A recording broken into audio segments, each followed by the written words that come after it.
I think, when someone has accomplished as much as you have and is making such an impact in the lives of people, in companies, and so forth all over the world, I think people would really like to know your story. How does somebody become Alisa Cohn? How did that happen? And I'd love to hear your story in your words. Go back to the beginning, as far back as you like. And how does somebody become you? Um, I, I think people would really love to hear the story in your own words. And I think even people who've met you and may have known you for a while don't really know the story. So I'd love to hear it. Well, thank you, Sandy. I guess, I just would preface it all by saying that I've always been a seeker. And that has been a theme of my whole life, even as a kid. Like I just was, why is this and why is that? And how does this work? And, sort of like I've always been a seeker of truth and a seeker of like information and a very curious person. So, I went through the usual, high school, college, and all that. And after college, I was interested in education. So I was in the nonprofit world, and I was specifically the chief of staff to the provost at New England College. And through that role, and I was very young actually to be this chief of staff to the provost, but he hired me, and so I did a lot of things. I ran the dean's council, and through that process, we did strategic planning. And so I met this facilitator, and at some point we did this facilitation. She did this facilitation, and I remember all the deans and all the vice provosts were in this circle, and we're going through strategic planning.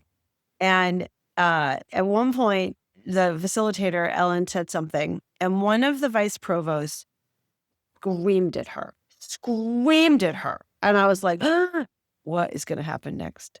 And the facilitator said, Jane, I hear you saying two things. The first is that we've made a lot of mistakes throughout the process. And the second is that you don't feel like you were involved in the process. And I was like, oh, I didn't hear that. That's creepy, wow. And she said, Jane, I want you to know that we have made mistakes and we will continue to make mistakes, but we're going to hopefully correct them as we go. And we very much want you to be included in this process. And I was hooked. I was like, who is this person? And what just happened here?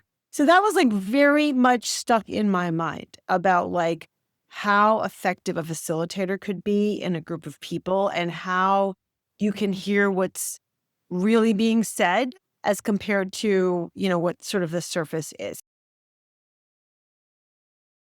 Sandy, I've always thought that you and I are kind of kindred spirits on like the noticing, the sort of like, wait, what just happened? Right. The little nuances of life and whatnot. So I definitely see us like, I appreciate your appreciation, and it means a lot coming from you because I feel like you're that way too. But as I sort of tell you all, I appreciate you asking me all these questions. I've told all these stories before, but I've never told them in this kind of way. And I'm kind of almost like emotional myself, like, oh yeah, wow. But for going to that gym thing that night, I wouldn't have met Rick Samuels, who was my first paying client. But for picking up the phone, I wouldn't have like been able to talk. Doris was like insisting on continuing. And certainly I don't even know what got into me. Like, I'm going to meet Marshall. Yeah. You can see that I have some strong will inside of me. Like, I'm going to make that happen.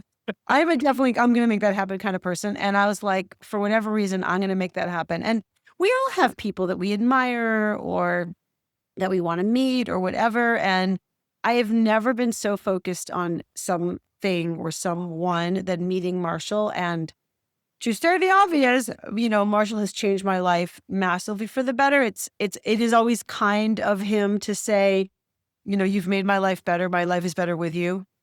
And I appreciate that. I mean, not for nothing. I also met my beau, so like the love of my life. I've also been through Marshall. So like, Marshall, I've a debt That's of cool gratitude. too. Yeah, I have a debt of gratitude to Marshall. I mean, but also he did push me. He pushed me. And he helped me and he mentored me and he just let me hang around and I saw all the things, and it was, it was priceless. And Marshall is such a, I was just talking to somebody the other day and they're like, oh, if Marshall says this, then I'm not going to do that or whatever. And I said, I'll be honest with you. If Marshall wants me to do something, I will do it without any, like, I don't care what his reason is or not reason. Same here. If Same it's a here. waste of my time, Marshall calls me when he has something to say Yeah. or whatever. And if he calls and asks me to do something, I do it. 100%. And it isn't, and it's out of pure respect and gratitude And love. and love. And love. Yeah. He's amazing. How did you decide? And I could guess, but guessing is always bad. How did you decide that you were going to connect the startup entrepreneurial that phase of business, that Yeah. kind of thing with because when you look at the stuff you've done, CPA, entrepreneur, startup, coach, Yeah. that's a bag. That's a whole Yeah. bag of stuff that not many people have put together. And we know that entrepreneurs are interesting, startups are different, and CPAs are a whole other set of stuff. Yeah. But how did, and I know you had some of those experiences, but you put it together into something very powerful. Yeah. So I was in the startup world, as I mentioned. I was living in Boston and I loved it. I loved it. I love being a part of the startup world. I love the making it all up. I definitely love the leadership opportunity you got as a young person. I remember vividly, I'm like the CFO, I'm like the GM, I'm like, at the table, quote unquote. And you think there are these adults at the table, and then you're at the table yourself and you're like, oh no, there are no adults here. But you get see like, oh boy, wow. And it's kind of empowering in a way, like what you can kind of see and what you can get done. And what I didn't say is that when I left PwC, one thing in my mind's eye was this notion of making a difference, that the work of my hands matters. Like that was in my head, as like music in my head. And again, I became a coach, but along the way, as in the startup world, the work of your hand matters. If you don't do it, it's not going to get done. So I loved all of that. And then I was living in Boston and I woke up one day and I thought, I was sort of reflecting on, I was coming up on a birthday and I always get very reflective because I'm a seeker and I'm reflective. And I was running around the reservoir in Brookline and I just thought, wow, I did have all these conversations about my life with my friends and da da da. And this is the first time it popped into my head. 10 years are going to go by. And what do you want to say then? And I thought, well, not that I live in Boston. I don't belong here. And 3 months later, I just moved. I moved to New York. Like, I'm just going to do that. And I did. And then I moved to New York right around the time that we were building a startup scene here in New York. And so both that I knew I belonged in New York and my instinct again told me that.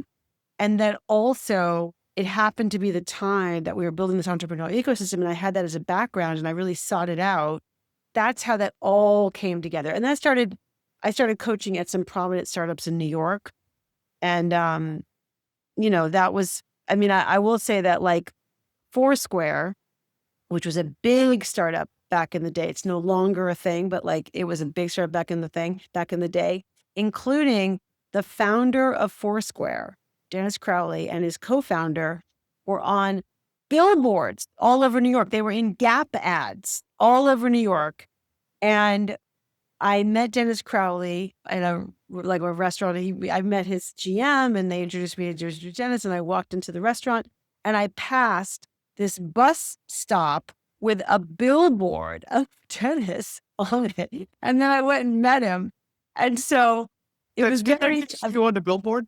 I know. I did say that. And not only that, but Dennis, like comes there, and Dennis is a great person. We're still in touch. He's a great person. And also he just oozed cool, especially of the time. He on his wrist this like orange watch. And I just thought, I will never be as cool as Dennis Crowley. Like, that's just not going to happen. But nonetheless, I started coaching at Foursquare. And then that led to a whole bunch of other introductions. And again, the startup scene was like very obviously networked, but also super hot. And they were one of the hot companies. And so, people started referring me inside of that. And again, it was very much my temperament to love startups and to be part of building something.